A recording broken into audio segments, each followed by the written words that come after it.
because I know the spiritual aspect of it. I will never allow any man I love to bend down before my toto. But unless I want him jigame, I want to know what I say and when him jigame, you can do with your life. But a reasonable man, a traditional man or we momenala. Iga mana. And when in some places iga say na. And when head me and when head me.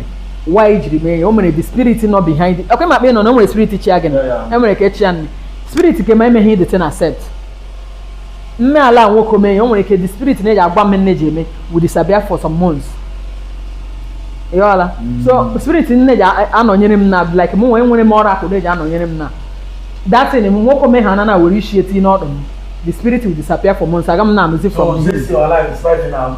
And can I remember because I'm a monya give banner room. I'm a monya spiritual. That's a like it. Muna give banner. I like it. Muna give banner room. Ma hona maybe imege me here some way. I can't allow you to do such again. Okay. Because maybe you don't do it. Maybe you are trying to please me.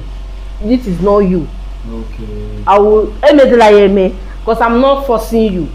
You understand? But you know, in a mayor, he like it. You understand? You feel in a mayor to your woman to make her happy, and you feel like you are doing it perfectly. I will allow you to do. But in a mayor, give them the first age me practical. I can't make it because go why ozomujela you got that? I'm why ozomujela. You can come to me. I draw like clitoris. That's me practical. That's again all before God me go when okay, me practical is efere. Okay, jiggy me practical is efere.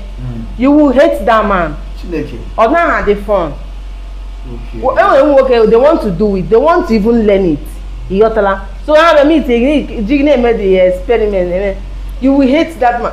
Man, the thing now, you're not the same now. Only cohesion. Can you use that kind of thing? Now she young ramp because she now that kind of thing. Because all my me. Okay. But when a man who my perfectly, regular with other girls, then yeah, but why vocabulary to me does not mean that no make 1,000 girls out there. I believe that maybe all that's in feel free and comfortable to do it with me. I cannot say now generally okay omena me tako she make with other girls akuyota enwere why you get me to go no more aha drug go you when aha dig free. So I believe that if that to me you may I feel okay you are doing it well, no problem.